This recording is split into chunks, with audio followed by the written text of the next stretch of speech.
Hi, this is Matt with Captain Knives. Welcome to my kitchen this time. Today on this video we're going to be showing you how to make a kydex sheath. There's many different ways to do it, but the tools are pretty much the same across the board. You need an oven, some kind of heat source, and you need some kind of press. The press I have, it's a crappy old janky plywood press I made in a few minutes in my shop, and it works. You really don't have to go out and buy one of the $120 presses they sell on the internet, because with just a piece of foam and a couple pieces of wood, you're doing the same thing.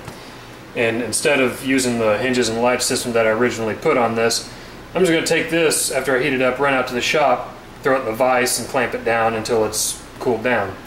So I use a couple of pieces of a rigid surface, just an extra piece of G10 and a small granite sample from Home Depot.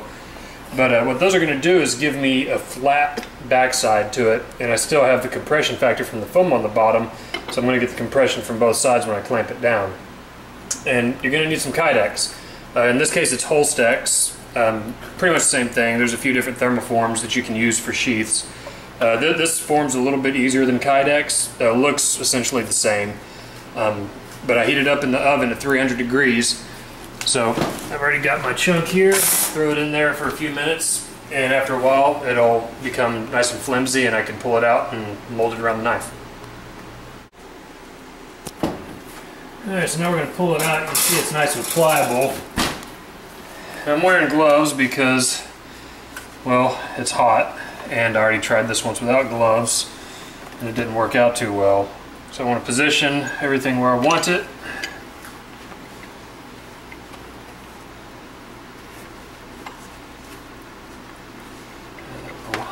Sharpener is going to be a bitch.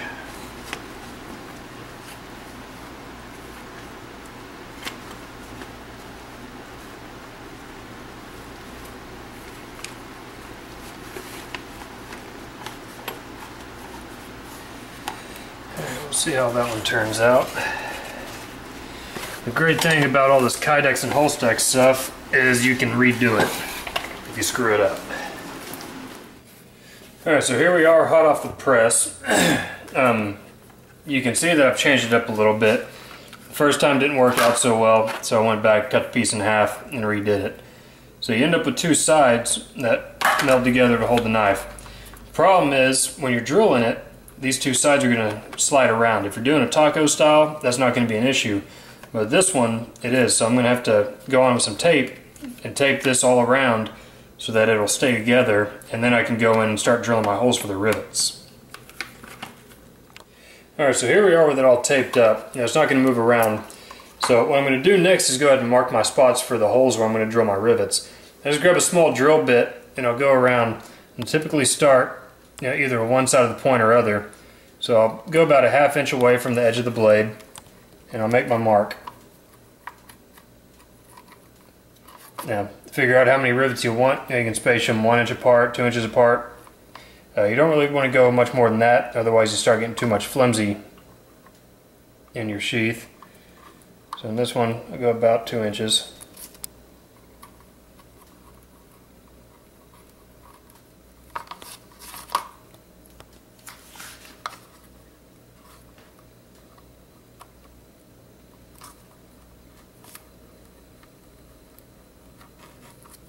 And right there would be good. You don't want to get up too close to the hilt of your knife, otherwise it'll keep too much pressure on the sheath and make it really hard to get in and out.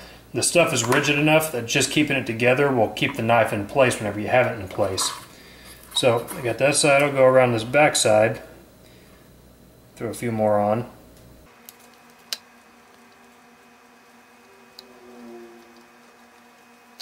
Alright, so now it's marked up, we'll just go out and drill the holes. Alright, so back on the drill press, I'm just going to make these holes nice and easy. Don't do it too hard, too fast. You don't want to burn the plastic, but the stuff cuts extremely easy, so it doesn't take much force to do it.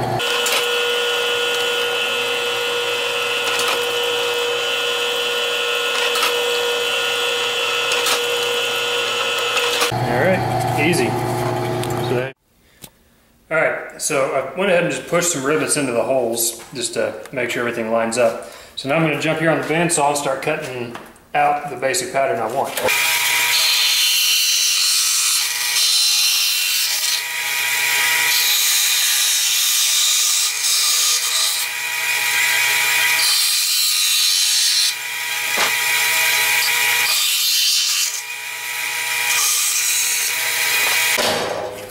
Alright, so from there you can see it start to take the shape.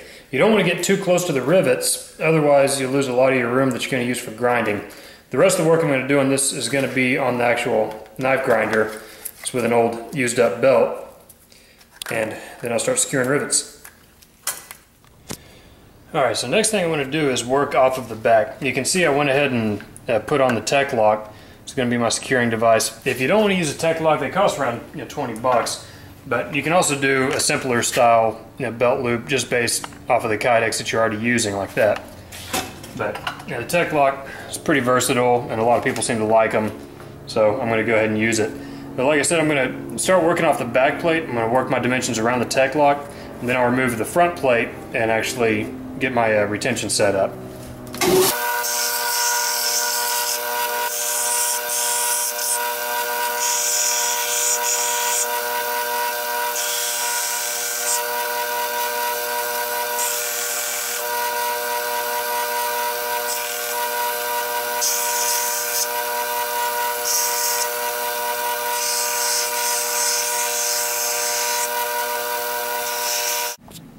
Alright, so here we stand after the first grinding.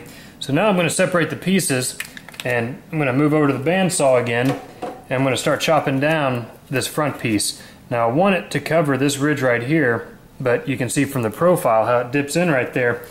I want it to be up high enough into the wide part that that leading edge will clip down into it without catching onto something. So got to get over there and grind it off, and try to stylize it a little bit in the process. Alright, so here we are. Went ahead and chopped that off, cleaned off the edges a little bit. So now we're going to move on to pounding in these rivets. Now you can buy one of the expensive rivet machines. It's like kind of a mortise press, but the easiest and cheapest way to go is just use the anvil and drill on it. Pretty simple process. You just use the little anvil on the face of it, press it down onto a hard surface, plant the tip of the die in place, and just tap it a few times. That's all there is to that. So go through and do each one of those. Don't hit it too hard because you can jack these rivets up and you'll knock the black off of them. So just some light taps is all it takes. And it goes together nice and quick. Alright, so there you go. It's all riveted in. It's nice and tight. Now by taping the blade beforehand, it gave us enough of a lee space there so that even when it's snapped totally in, there's a little room around the blade. So it's not going to completely protect you, but if you get a little bit of sand in there, just a little bit of dirt, it's not going to completely gouge the blade. You're going to get scratched up on any knife that you actually use, but having that little bit of blanket space in there helps out quite a bit. So from here, I'm going to go back to the grinder and just totally finish everything off as far as my angles and my edges, and then I'll get some hand sandpaper and finish that out, round off the corners a little bit, and then we'll be done. Alright, so here we are. Got the finished holster. It's all tailored up. You can see the edges have been beveled down just a little bit. Real subtle. You don't want to make it too much. Got the tech lock on there. A nice solid retention system for it. And it snaps in there securely. A little bit too tight for most people. Personally, I like it really tight because for the simple fact that if I'm jumping around, if I'm climbing mountains, if I'm running, there's absolutely no chance that this is going to go anywhere. So yeah, I'm willing to deal with a little bit extra retention and trouble getting it out of the sheath for the security and peace of mind of knowing that it's not going to fly out while I'm running. So next thing we're going to do is go out and put our final edge on this knife.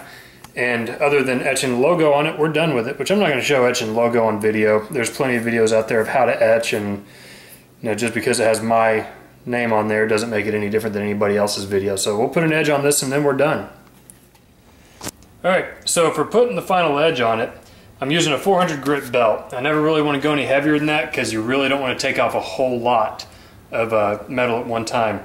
Downside of using a high grit belt is that it's going to build up heat a lot quicker, so you got to be off and on the belt really quick. If the blade starts heating up at all, stop grinding, dip it in some water, cool it off, and go back to grinding.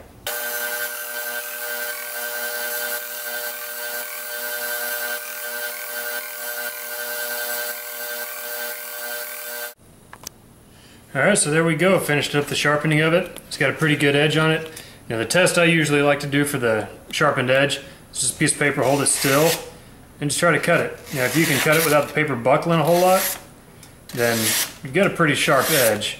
The more effort it takes and the more curly cues you get, the sharper it is. If it takes a lot of effort to cut, then go back and do some more touch-ups.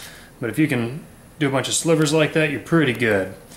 So that's the knife that I would take out into the field any day, and in fact I am going to be taking out in the field at the end of July. I'm going with Cody Lundeen and his Aboriginal Skills Living School, and this is the knife I'm going to be taking with me, and I'm going to put it through some pretty tough tests out there just to really kind of put my money where my mouth is as far as the durability of my knives are concerned.